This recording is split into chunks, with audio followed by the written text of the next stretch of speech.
I'm Bob Gibson. I'm chair-elect of the Calgary Foundation, and I am pleased to be here today to welcome you all to our new home. If you haven't been to our new space, I'm sure you can have a tour around afterwards. It's really quite something. And Eva will probably no doubt tell you the story of the boardroom table and everything else, so I won't mention that either. This evening's gathering is really about connecting like-minded donors and fun contacts with a cause that they deeply care about, in this case, mental health. Mental health is a cause that matters to the Calgary Foundation. Addressing mental health issues and encouraging better mental health is one of the 5 vital priorities that have been identified as areas requiring increased resources and leadership in the coming years from the Foundation. Today you are going to hear from 2 organizations working to change the face of mental health in our city, doing inspiring work to increase efficiency and make a bigger impact within the community. Another vital priority for community is our need to strengthen relations with Indigenous populations.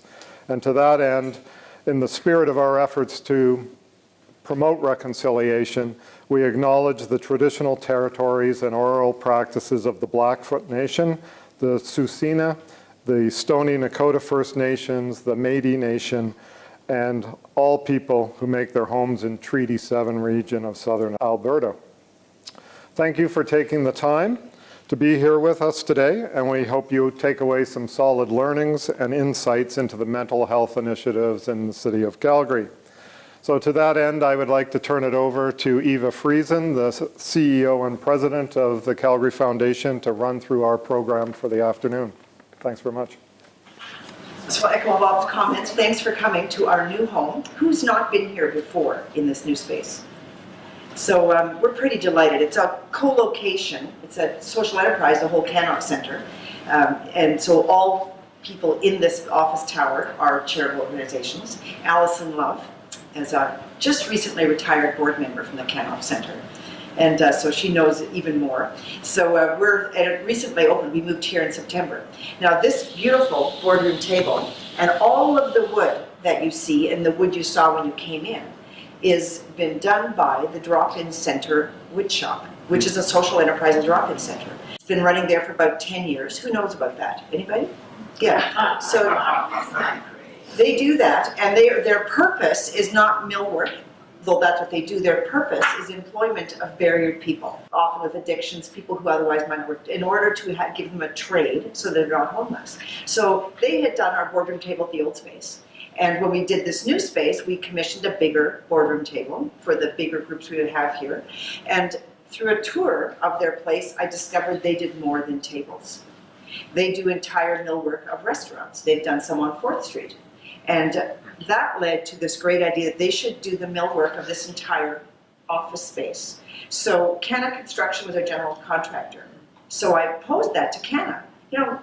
Shorten the scope of the millwright, and give it instead to the drop-in center. Well, what do you think the reaction was? Yeah, they laughed. They couldn't imagine that. But at the end of a lot of conversation, they agreed, and they gave the millwork for this office space to the Drop-In Center Wood Shop. They did all of the wood you see, the cupboards, the kitchen, go for a little tour and see that, the closets, the storage shelving, all of the counterwork, all the millwork. And Canna would tell you that of all the sub-trades they had on this project, this was the easiest sub-trade to work with, the least amount of problems, came in on time, all the time, and on the budget.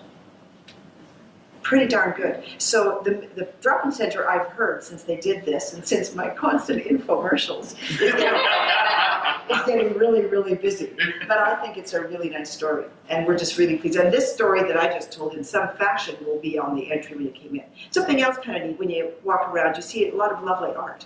And the glass pieces, those are all owned by the city. It's part of the city's art collection. And we behave like a little art gallery for them, and they curate the space, and they put it here and put their little signs on it. They change it up from time to time. So we're kind of thrilled to have that little connection with the city as well. So you came here to hear about mental health, and what we're going to do for the next little bit of time is we're going to tell you why we picked how we picked our priorities, the 5, of which mental health is one, and Jason's going to talk about that. We're going to talk to you about how we do our outcome harvesting. And we have a report that I believe you've received, which is the outcomes report on the impact report on mental health. And we want to keep doing more of that because we care deeply that the grants that we give, the grants that you give, have an impact, the best impact they can have. So we want to understand that better. Matt will talk about that. And then you're going to get to the meat of the matter and hear from content experts about mental health. So Calgary Counselling Centre is here. Robbie Babins-Wagner is here, as well as, I'm going to forget the names now, the people from MESH. Callum Ross and Alexi Davis, is that right? Not brothers. Not brothers, I understand. And then we'll close up with Laily. I'll start off by inviting Jason. Jason's our new VP Grants and Community Initiatives. Jason replaced Dan Thorburn, who is here forever, 18 years about. Dan retired and Jason was an internal promotion, and we're thrilled that he's here. Welcome and thank you for coming this afternoon. So as Eva said, my name is Jason. I am the new Vice President of Grants and Community Initiatives here at the Foundation, which means that I oversee all of the different granting programs that the Foundation participates in. So we make about $40 million worth of grants annually, and I have my fingers in sort of each and every one of those. So really, the story of our priorities started a couple of years ago. So 2015 was a really pivotal year for the Foundation. It was our 60th year serving the community. So we thought that this was a really opportune time to engage deeper with the community that we serve and to really reassess what the priority areas for the Foundation were. So we started off with the community knowledge that we've amassed over the past 60 years and use that as our launching pad to really engage deeper with the community and hear from them what they thought we should be doing and what they thought we should be supporting. So we started off with reaching out to community leaders across the city. So not just charities, but leaders from charities and nonprofits and corporations and government. From that process, we sort of came up with some general ideas and they were good.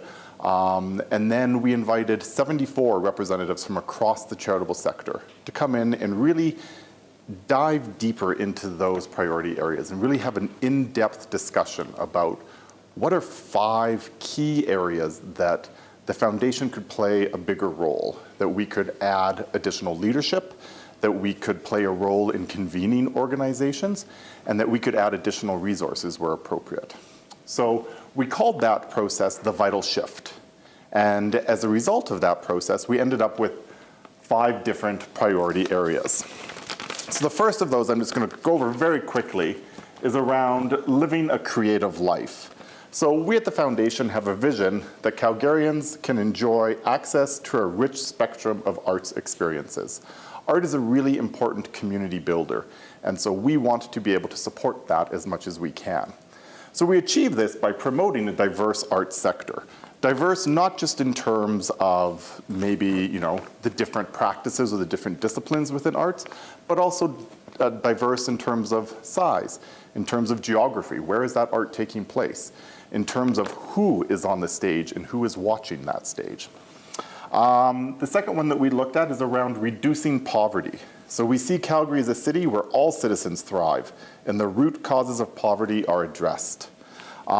There is existing in the city of Calgary a strategy around this called the City of Calgary Enough for All Poverty Reduction Strategy. It's a really successful strategy, and so we thought, hey, this already exists and this is seeing great impact, so we should really be aligning our support behind this strategy. Next, we have pursuing a sustainable future. So we believe that a healthy environment provides life and prosperity for all Calgarians. So this means that we're going to be supporting the capacity of charities that promote a sustainable future and that educate and encourage individuals to take action towards that sustainability. Also, as Bob mentioned very quickly, strengthening relations with Indigenous communities. So in response to the Truth and Reconciliation Commission, reconciliation is very important to the Foundation. And Indigenous and non-Indigenous people working together to rebuild a relationship that's founded on mutual respect and traditional knowledge. And we also acknowledge that this process starts with us, and that's a very important thing. And finally, the reason that we're all here this evening is around encouraging mental health. So our vision is that all Calgarians will have access to mental health supports and wellness supports. So what we wanted to do over the next couple of years is to really map out and support a community-based continuum of mental health supports. Today we're going to talk a little bit more about this priority. So as Eva mentioned, last year Matt Blough, who is our Grants Impact Associate here at the Foundation, created the first of 5 impact reports that focuses on all of our vital priorities. The first of these was on encouraging mental health.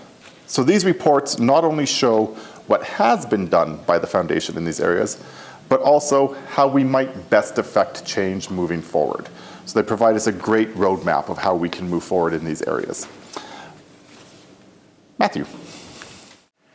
Good afternoon, everyone. Thank you for joining us today. I hope that you enjoy your time here and that you are able to gain some knowledge from what I have to share in terms of our evaluation, as well as the richness that our guests here have to share with us too. As Jason mentioned, I'm the Grants Impact Associate here with the Calgary Foundation. It is my job to kind of go on this journey of understanding our impact, and I'm glad to have all of you here, staff, guests, donors, everyone here to be on this journey with us. So as a community foundation and a grant maker, we support charities through access to grants, access to workshops, capacity building workshops here at the Foundation, as well as insight and guidance from our great staff that work here. When it comes to talking about our impact in the community, it's a bit of a trickier question. Typically in the world of impact and evaluation, you start at the beginning. When you decide what your program is going to be, that is when you set out your goals, when you set out your measurements. We approach it a little bit differently. The Calgary Foundation supports charities in the good work that they do in community to help make our great city even better. And in that case, we have to look at a different way of measuring our outcome, a different way of measuring our impact and evaluation. How do we talk about it? We consulted with charities and consultants out in the community about the different types of evaluation tools that were out there. And we settled on one called outcome harvesting. Now, outcome harvesting was developed in the early 2000s with support from the Ford Foundation down in the United States.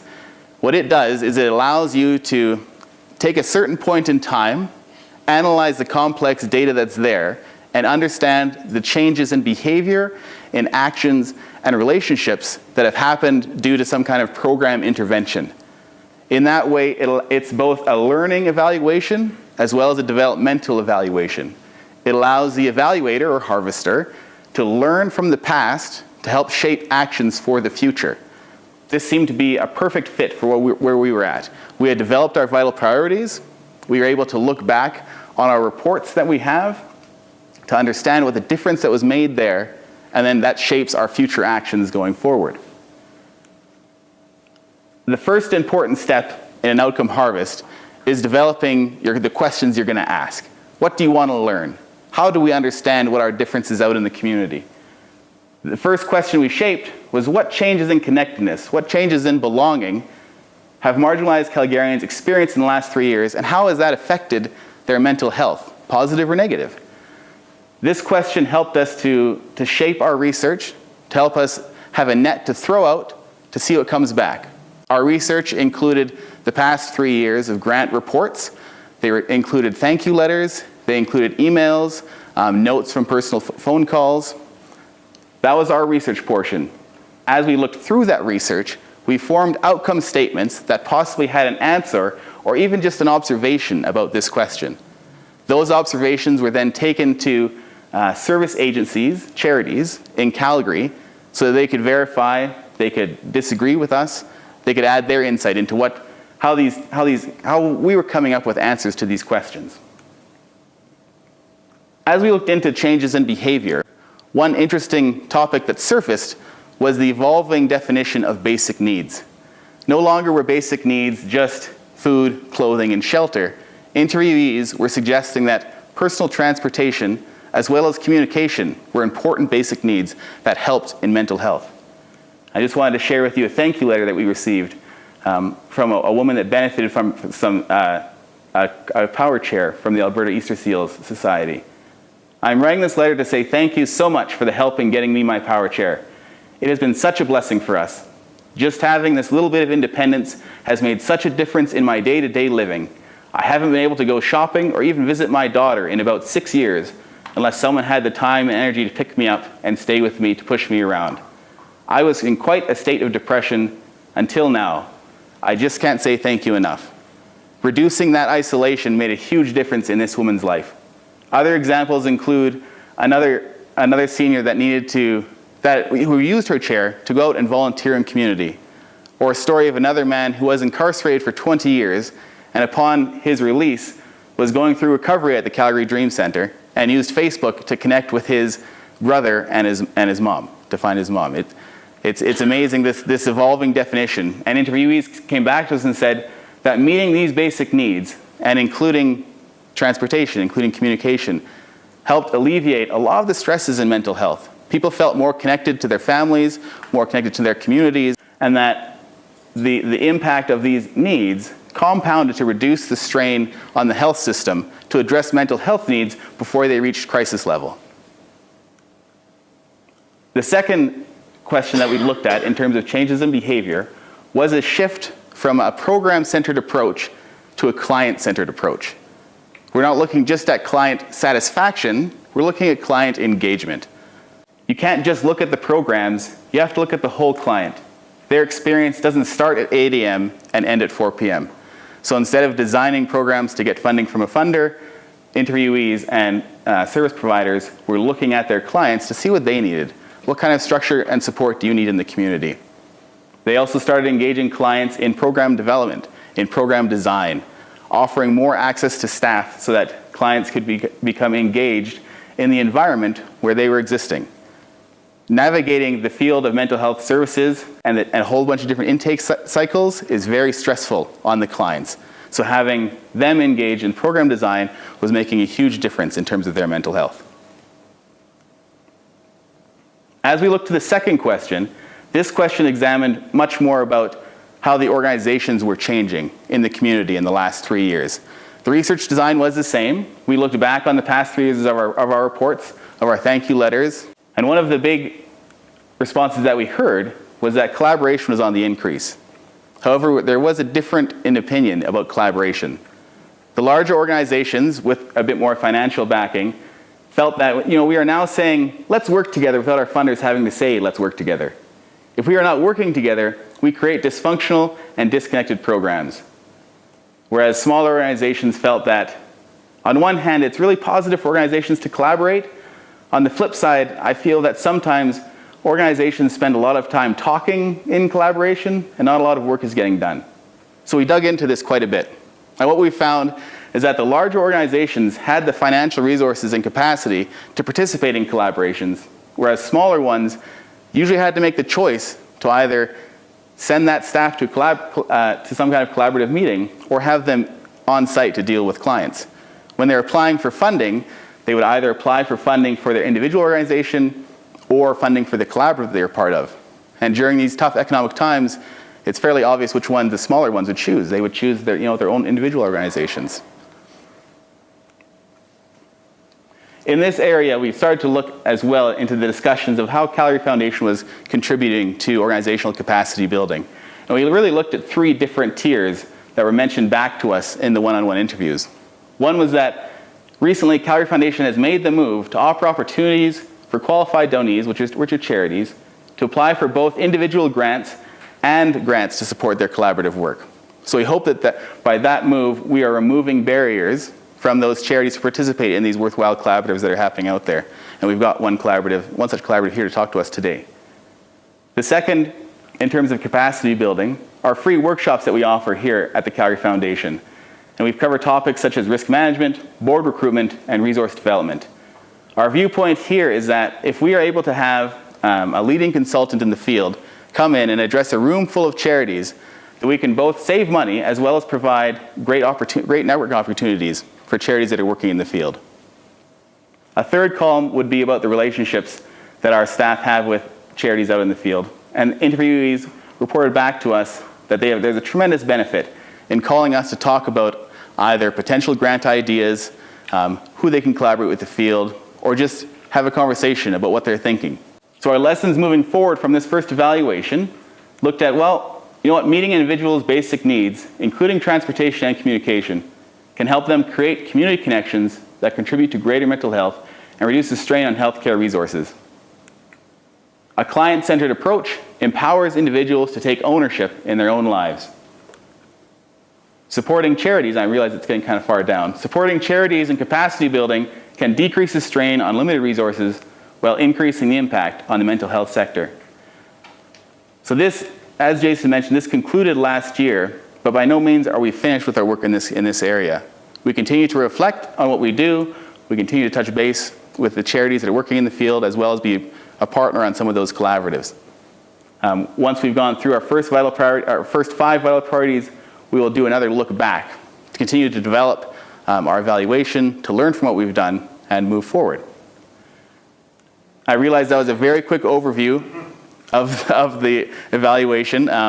You're welcome. My email is here. I have cards to give out. I've also got a bit fuller description of the evaluation, more of a university paper looking thing that we didn't publish, but if anyone's interested more in the research design, I'm happy to hand that out. I'm now going to turn it over to our first guest, Robbie Babins-Wagner, who is the CEO of the Calgary Counselling Centre. Thank you. Good afternoon, everybody. My name is Robbie Babins-Wagner, and I'm the CEO of the Calgary Counselling Centre, and I also teach part-time in the Faculty of Social Work at the University of Calgary, where I do research and have been teaching both advanced practice, research, and policy since about 1982. I also have passionately become interested in outcomes, and really meaning, how do we know that what we're doing in the mental health space is making a difference? So what I'm going to do this afternoon is share with you some of what we're doing in youth mental health in that space. Youth mental health, the definition of youth mental health seems to be changing. Some people believe that youth are, people from 3, 4, up to 18. Other funders and government agencies will say it's anywhere up to 23, 24. Mental Health Commission of Canada is putting that up as high as 29. And the change and the growth in that age span has really been determined by some of the newer neuroscience research that tells us that the brains of young people, especially boys, doesn't tend to fully develop till they're in their mid to later 20s, which means we need to start thinking about some of this a little differently and how we respond a little differently. So I'm going to talk a bit about what we're doing, and I want to begin by showing you 2 videos. The first is a video about Calgary Counselling Centre itself, and that's about 90 seconds. And then we'll move into a story by Graham, where as part of Canada 150, we're reaching out to our former clients, and there are about 60 or 70,000 of them in the last 20 odd years. And we've asked people to see if they're willing to share their story. And Graham, who's 24, has elected to share his story with us tonight. So I'm going to start with the first video about the center. For most of us, most of the time, life just rolls along. We go to work, we go to school, we share our lives with family and friends, and we're part of the community. But what happens when we hit a bumpy patch?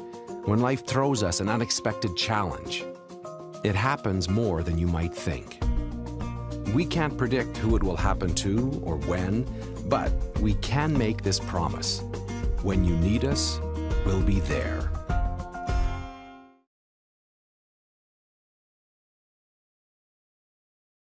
I didn't really know what it was, but having like a form of depression, anxiety has kind of floated with me my entire life.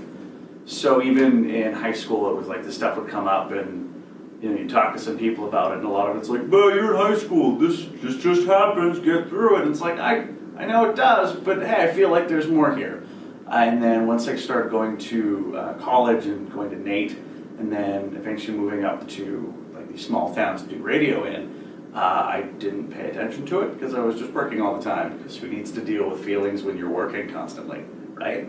So it didn't really come up until I was working in Winnipeg, and I got like this dream job doing exactly what I wanted to do. And after 5 months, I got let go.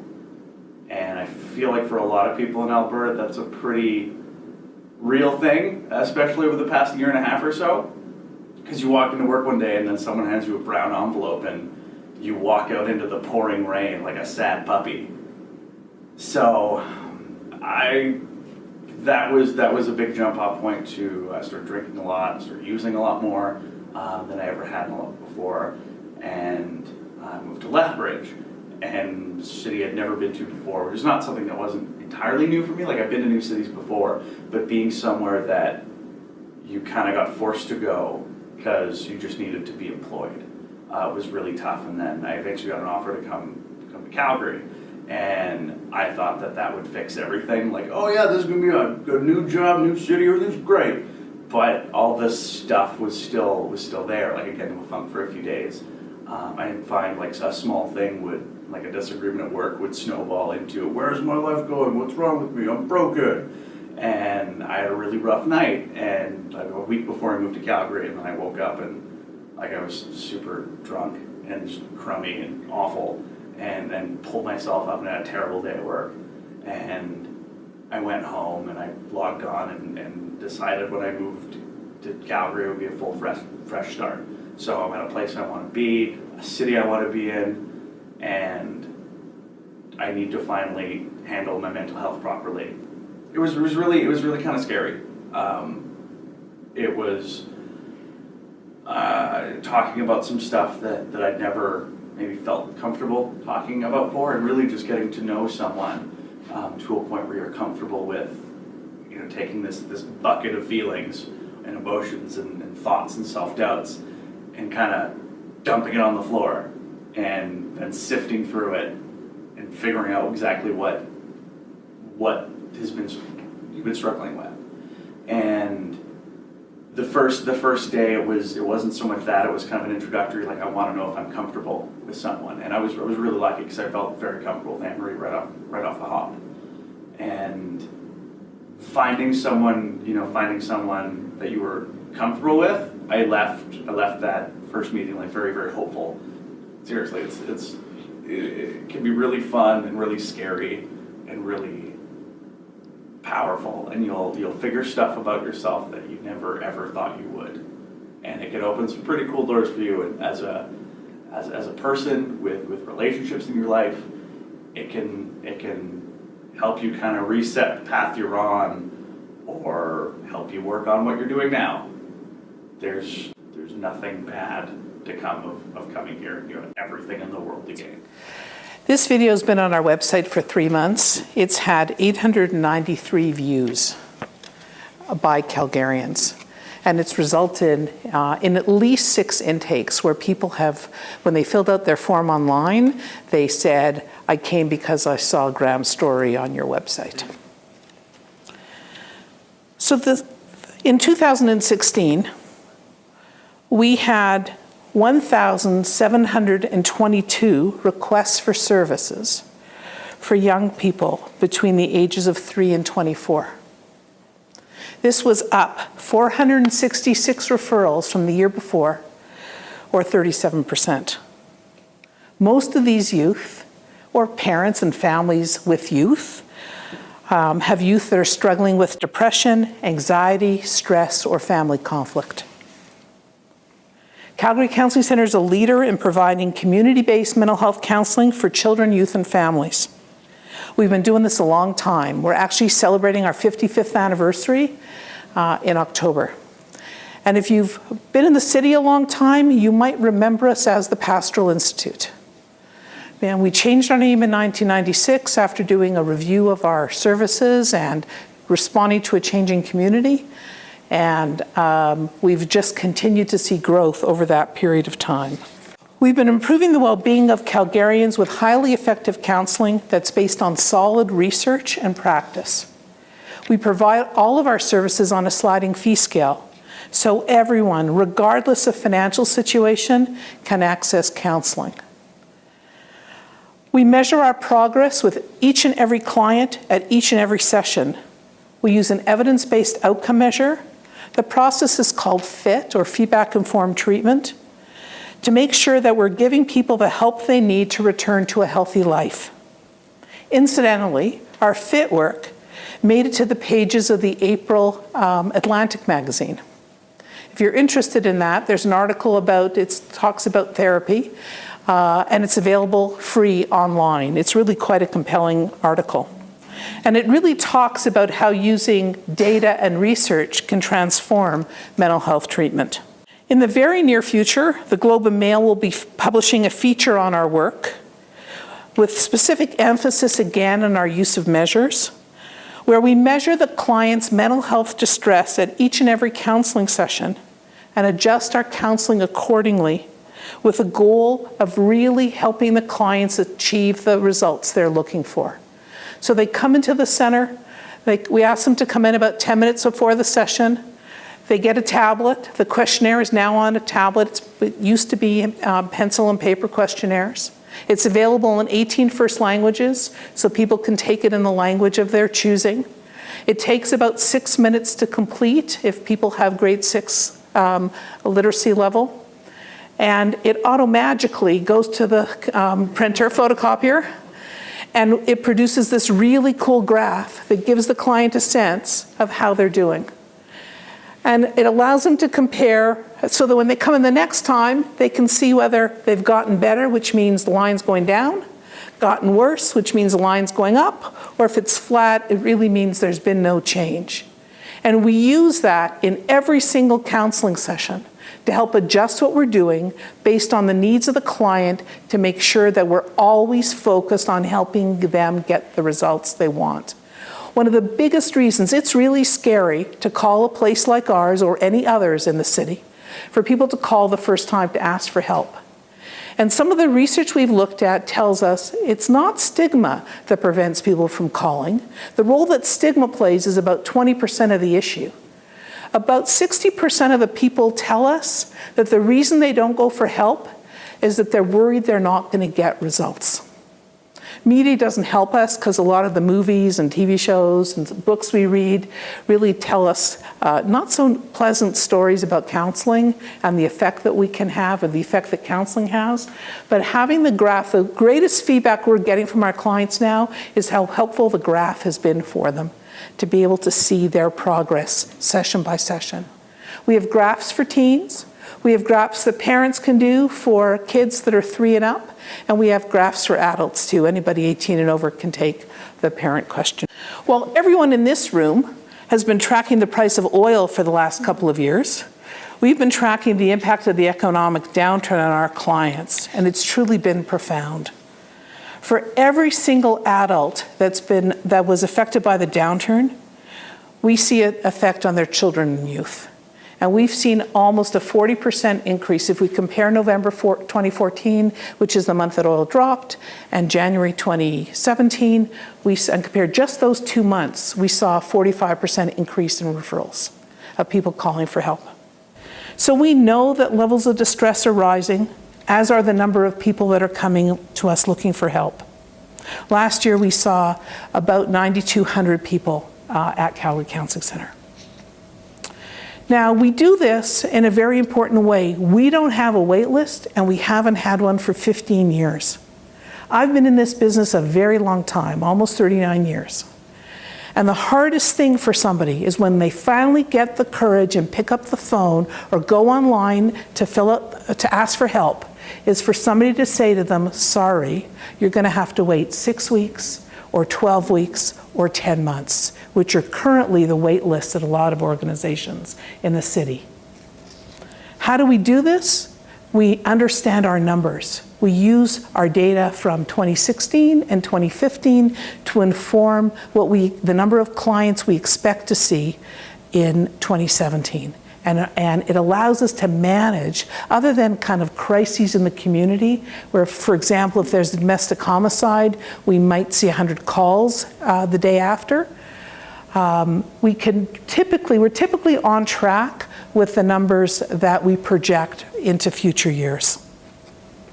Everybody who calls today or who did an online intake today, because we're pretty technologically savvy right now and are using technology in all of our services. So everybody calling or going online today will be assigned to a counselor by noon tomorrow at the latest. If we get a sense in talking to somebody that they're not quite right, they just can't wait till tomorrow, they don't want to go to any of the walk-in services in the city who can see them immediately, we have 2 dedicated spots every afternoon at 4 o'clock where we can tell somebody to come in, so that we can make sure that they don't end up in a merge or the crisis doesn't increase to the point where other services are involved, including police, EMS, and others. It's important for all of us to know, and especially for you to know, that depression in youth and adults is highly treatable. In fact, it's the most treatable of all mental health issues. And the faster people seek help, the faster and better the results. I want to tell you a story of a young man named David. David's not his real name, but this is a true story. One day, some time ago, David walked into our office at 10 o'clock in the morning. Now, we weren't in this wonderful building at that point.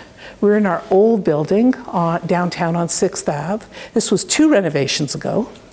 And we had a very small waiting room and a very small entrance. And in fact, the 3 chairs that we had in the waiting room were in an old closet. And David came in, and the receptionist said to him, do you have an appointment? And he said no. And he said, she said to him, do you want to see a counselor? And he said, not yet. He said, can I sit here for a while? And she said, yes.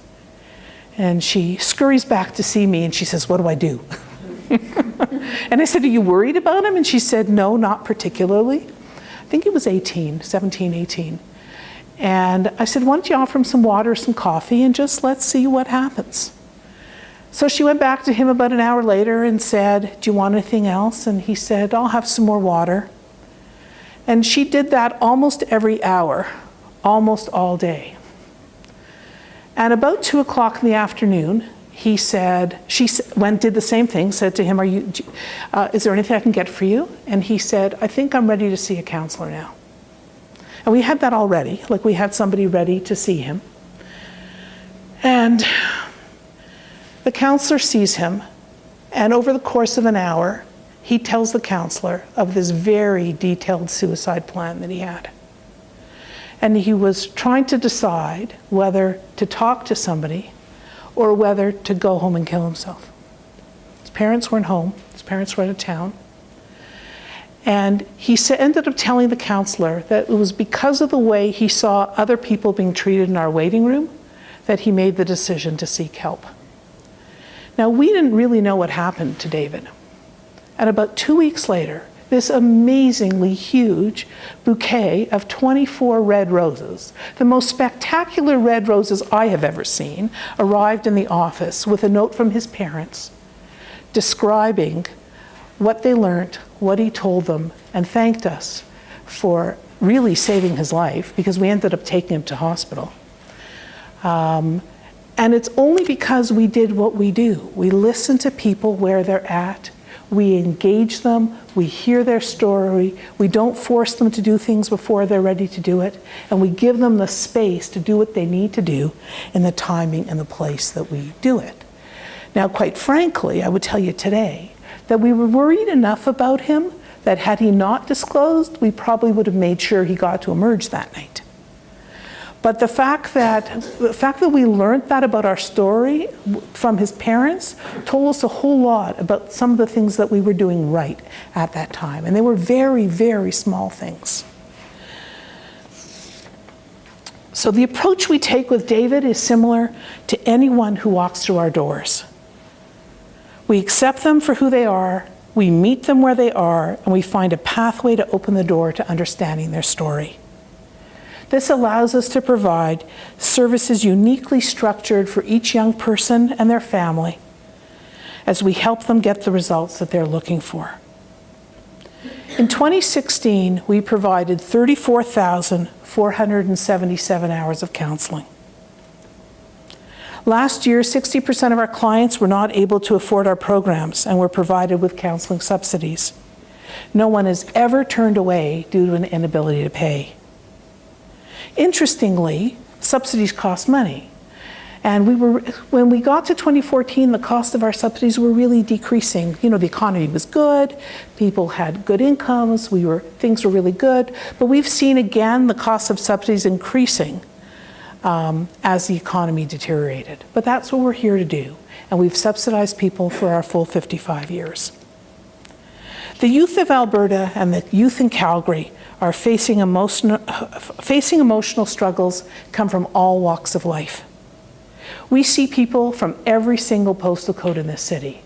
If you came to our office, you'd probably bump into somebody you know, because I bump into people that I know every single day. Young people face difficulties such as school pressures, part-time work stress, bullying, eating disorders, depression, family and relationship conflicts, and sometimes grieving the loss of a loved one.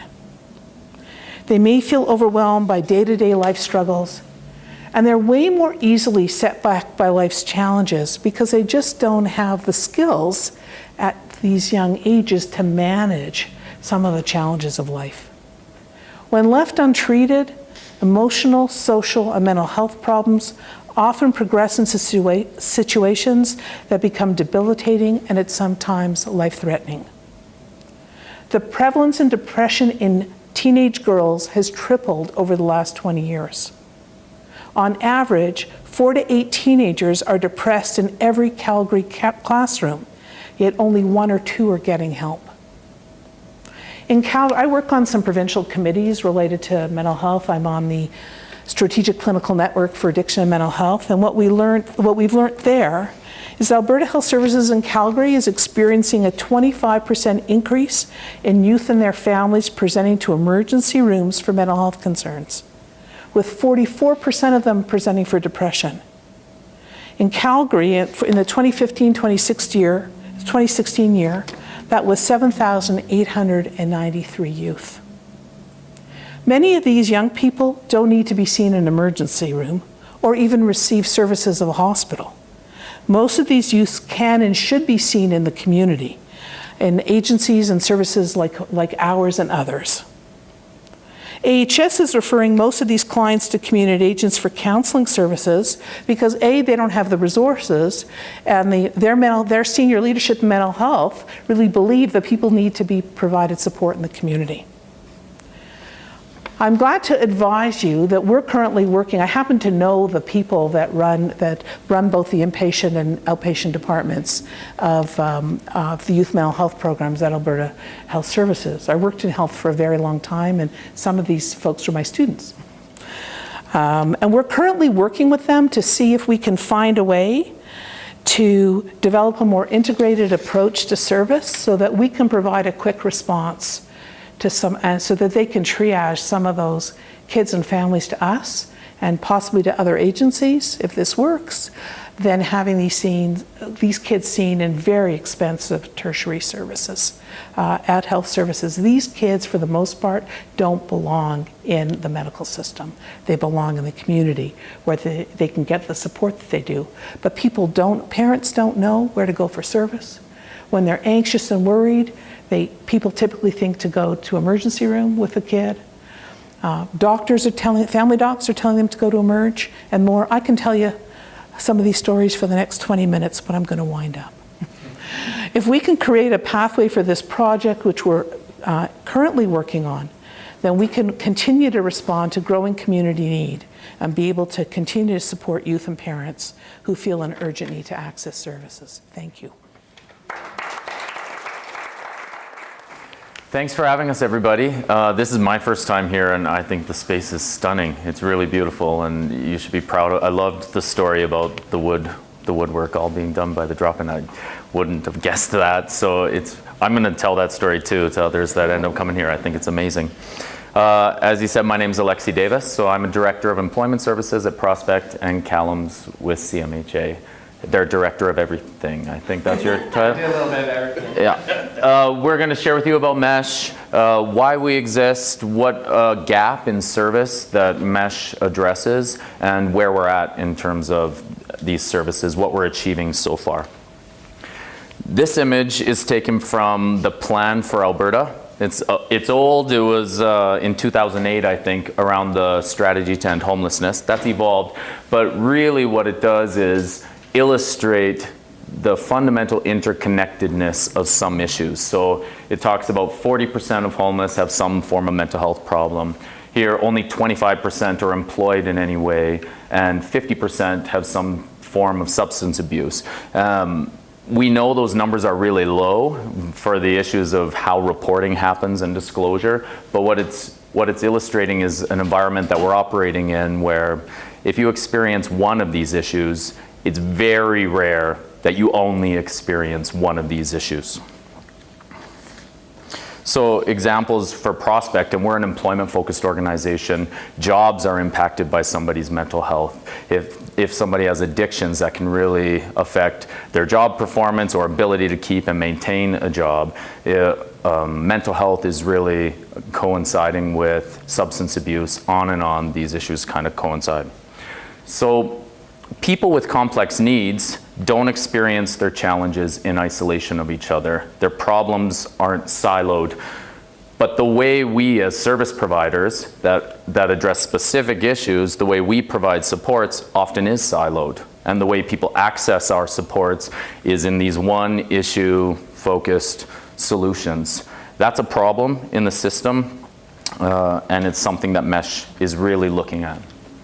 From the individual's perspective, when they have multiple intertwined complex needs, the system that they have to navigate to access the supports that they need then is very complex. It's complicated.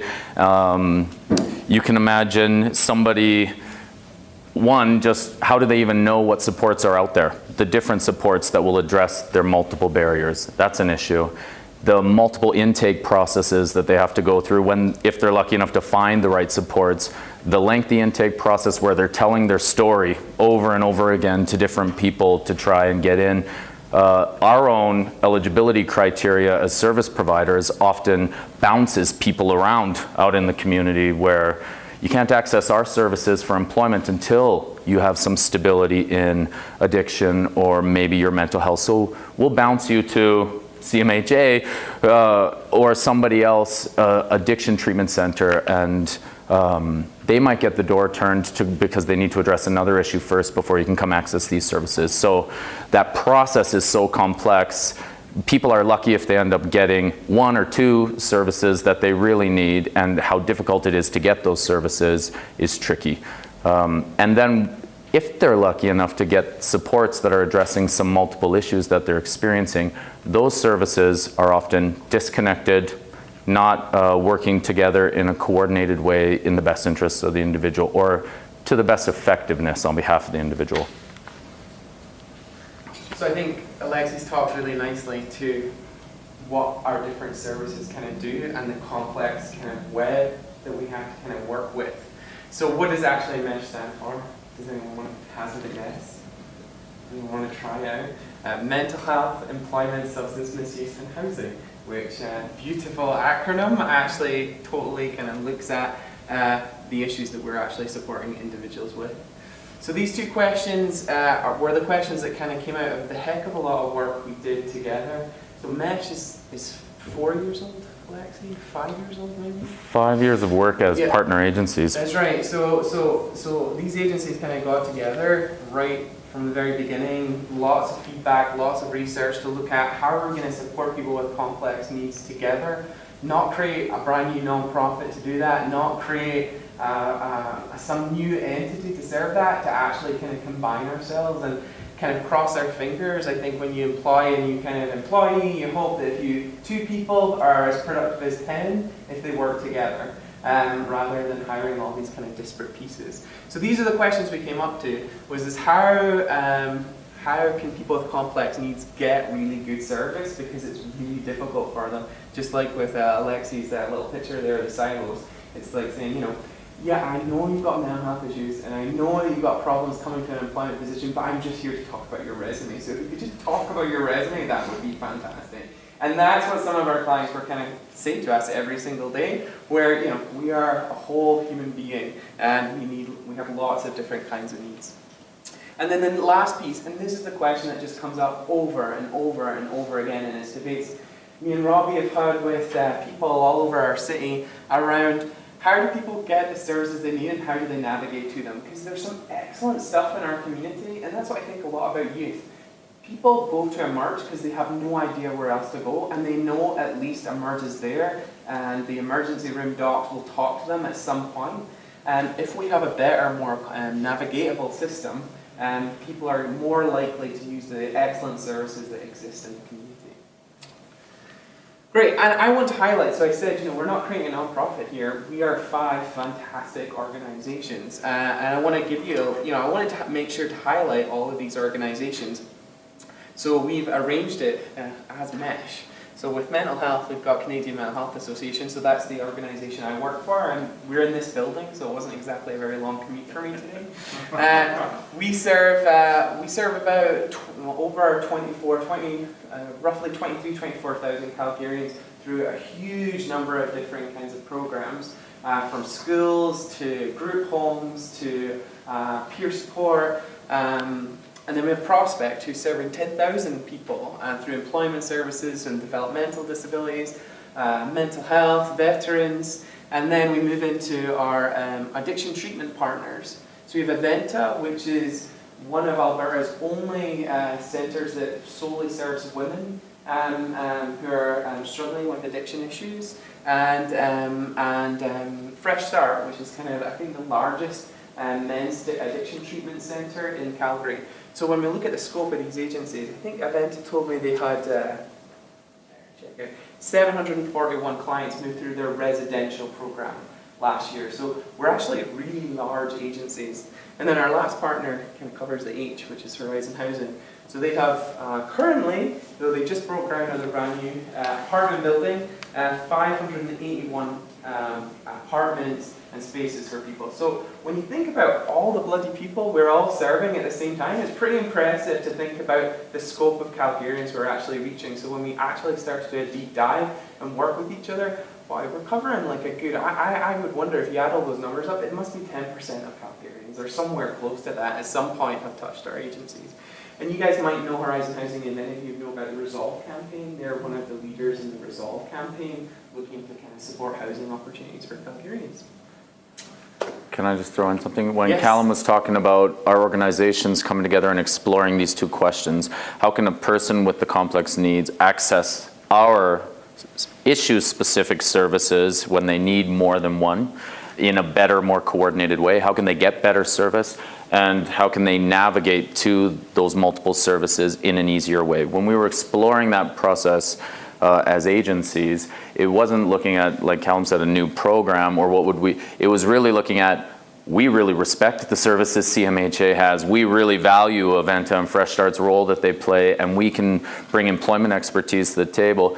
The agencies essentially said, we know we are supporting some shared clients. You're supporting some people that we're supporting. We're just not doing a good job integrating the way that we support them so that we're all aware and providing the best support to them. So it was not about new services, not about funding new services. It was how do we do a better job together on behalf of the clients that we see together.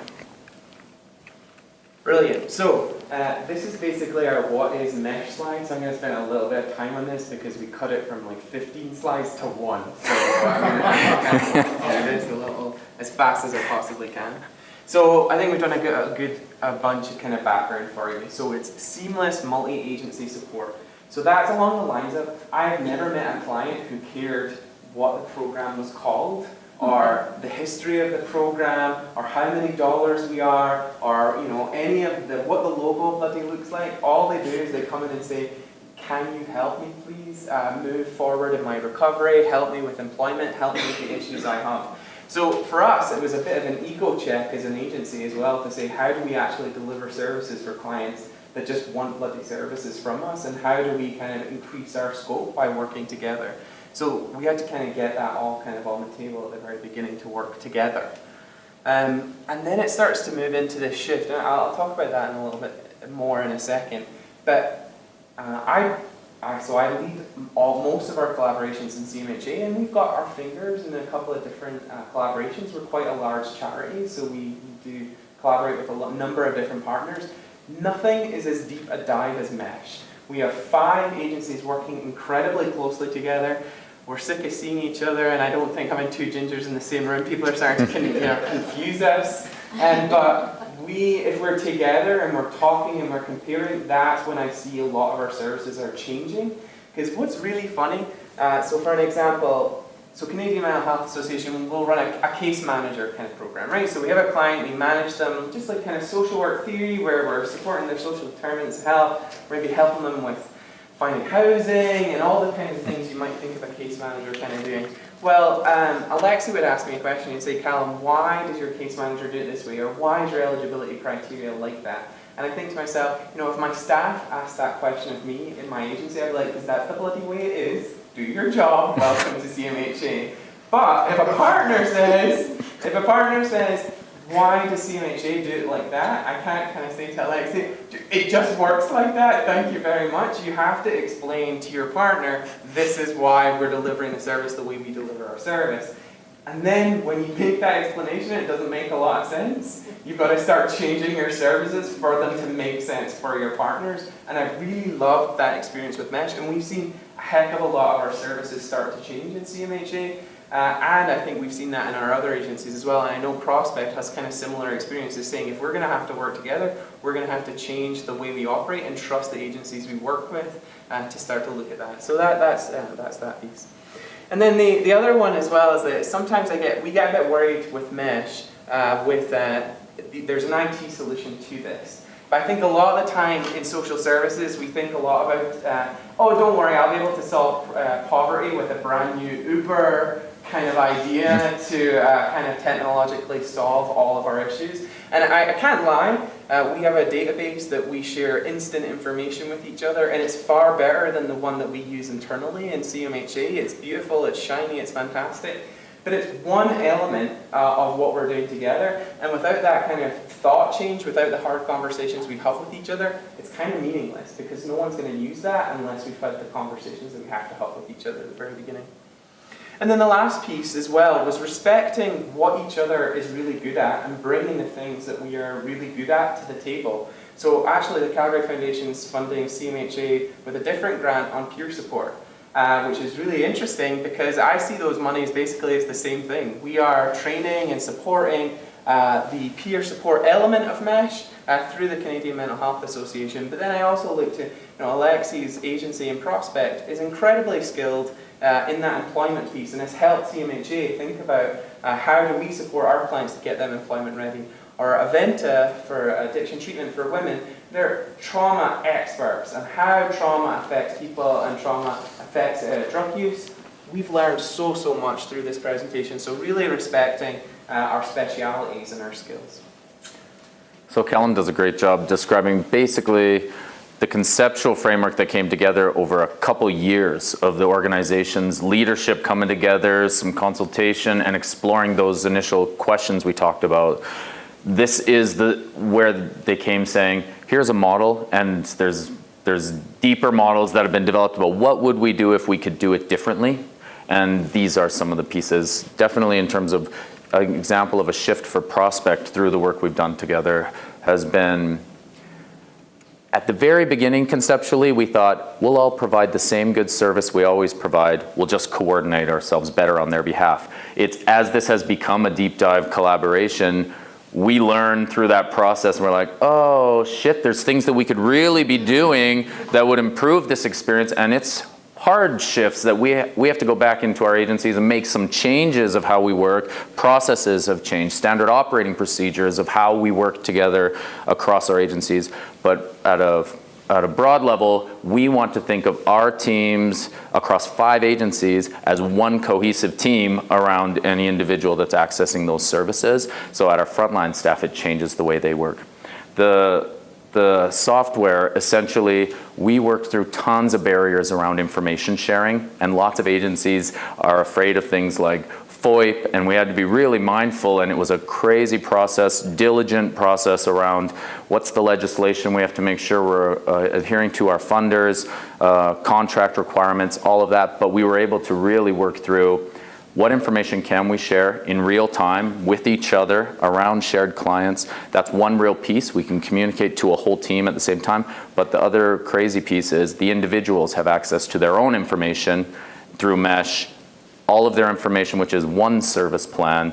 They can see their team across agencies of who's doing what, by when. They can talk to their whole team at once. So it really is a functional piece that helps facilitate even deeper what we're trying to accomplish. So when we think about this as a really deep dive partnership and a pilot, what we're doing, we also recognize that this is a partnership at a funder level.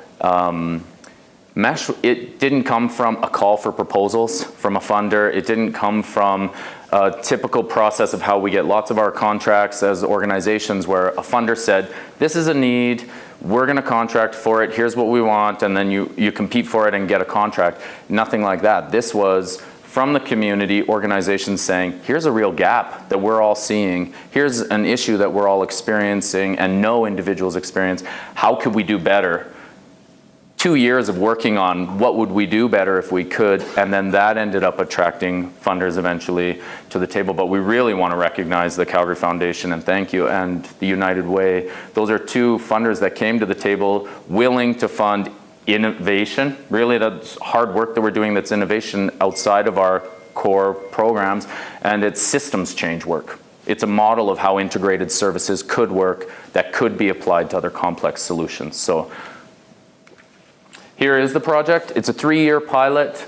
We're 2.5 years into 3-year pilot where we're seeing if we work this way, can we achieve better results for people? Faster outcomes, better outcomes. Do they retain their outcomes? Is it better than our services that we're providing outside of this model?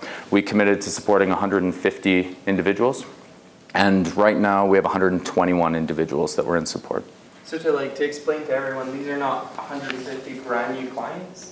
So as CMHA or as Aventa, Fresh, no one's received brand new dollars to serve even more people. These are 150 clients who may have already been going through our services, but in that siloed, isolated way. And now we're looking at 150 clients all together connecting them to our services.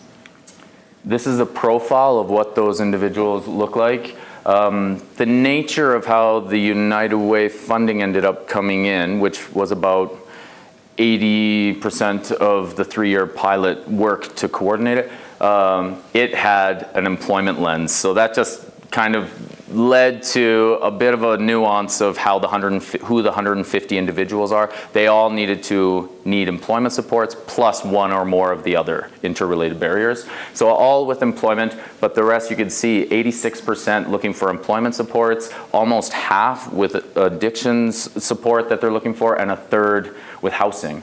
In terms of complexity, the number of services they're requesting, half had 2, which was almost essentially mental health employment, but almost a third with 3 of those barriers, and almost 20% looking for supports in all 4 of those areas at the same time. Mesh has a really, because this is a pilot, because we haven't done this before, and we're testing and developing this model of how we work together, it has a really comprehensive evaluation framework. And like you were talking about developmental evaluation, that's built into the way that this 3-year pilot has worked.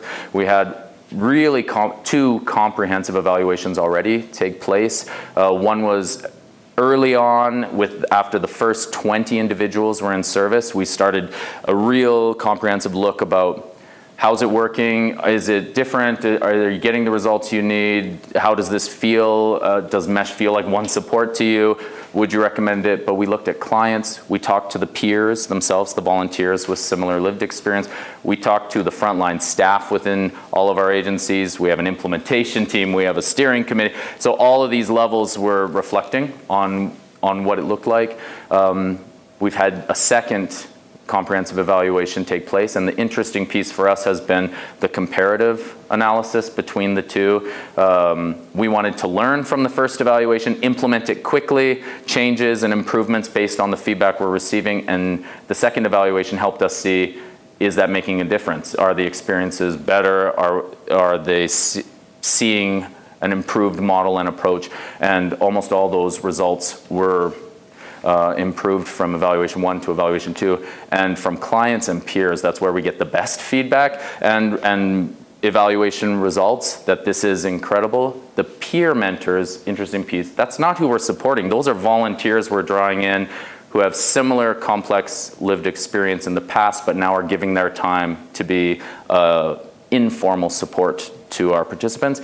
They give the best results of MESH because they essentially have this perspective that I wish something like this existed when I was dealing with all of my issues. Here's some of the feedback that we've heard directly from participants. We like to think that people are getting the best service with minimum red tape, so we're eliminating kind of the obstacles. And we like when we hear flexible and no bullshit. But sometimes we talk about evaluation and numbers to death and we lose sight of what's the real important piece, which is people. So we have a couple quick success stories or examples to share with you as well to make it less about a system and more about who's actually experiencing it. So Betty had been fighting with depression for 45 years. The cause was childhood trauma. Not only was she depressed, but she was suicidal, was struggling with addiction, and was homeless. She felt alone and didn't know where to go to for support, like the stories we're talking about today. But with her multiple intertwined issues, she was an ideal candidate for MESH. And how can we work together and coordinate our supports to help her? So this is what she was experiencing. Thanks to MESH, this was the path that she was able to take. In her 10-minute intake meeting at Aventa, she was also accepted into CMHA services, into prospect supports, and she was matched with a peer navigator, someone who had had similar lived experience earlier in their life. Now she's sober, she has a mentor, she has a roof over her head, and she has a job, and she recently received a promotion. So in terms of a very real story, that's ideal kind of success story for us. So this is maybe a wee bit where we get to disagree a little bit, Alexi, as good collaborating partners. I'm not a big fan of success stories. I don't know, I'm British, so we're not allowed to talk about how good we are at things. And I don't really like that. I think it's much better to think about these as kind of how do we better kind of highlight our outcomes in a way that, I don't know, is more humanized and more personalized. Because I think it's that, you're absolutely right there. It's how do we put a human face on what it is we're doing so it doesn't get dry for people. But in the same way, it's not saying everything is perfect, because we are really lucky sometimes with some of our clients, but we're not just lucky, we do really, really good work as well. I think absolutely for our last client, Alexi, really fast, Alexi mentioned that in one appointment she got yeses from everyone. That was the hardest thing we have to overcome in MESH, is you have to give another agency permission to say yes to get accepted into your program. And I feel like if there's any success measure, that's the success measure. It's only a 1-minute video. It's good to go? Yeah. Okay.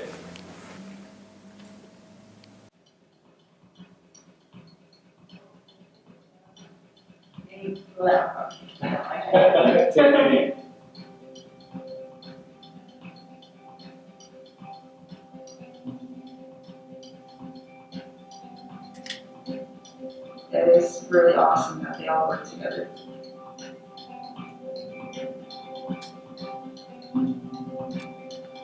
She was just a perfect fit for me too. And that just goes to show how much they really get me there and really let me open up and understood everything that I needed.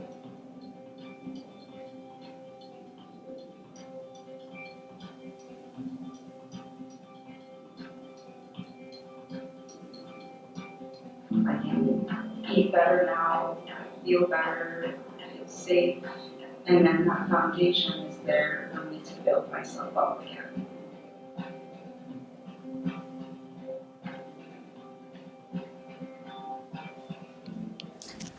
Good afternoon, everyone. I've met most of you, but my name is Laily Pirbhai. I'm the Vice President, Donor Engagement. Thank you to our presenters. Thank you all for attending. It seems to me that the thanks are owed in large part not only to the organizations that serve people in need, but really driven upstream by you, the donors. I meet with you at that point when you explore what it is you want to do and how you want to impart your philanthropy in the community. You ask questions, you inquire, you want us to demonstrate what it is that we can do in terms of bringing that community knowledge to bear on areas that are near and dear to you. So thanks to you, this is the kind of work that our community is capable of doing. I don't think we could do it without you. We wanted to bring you together again to share what was a like-minded interest for all of you. I suspect that you found this informative and helpful, and that you'll have lots of conversation with our presenters and our staff. We've put together a package for you that has lots of additional resources that I think you'll find helpful. We would also invite you to respond to a survey that will go out tomorrow, letting us know how you felt about this presentation, what you might like to see in future, and what changes you'd like us to make. And we invite you to stay, meet and mingle with our presenters and other staff, have some bitings, and safe travels home. Thank you.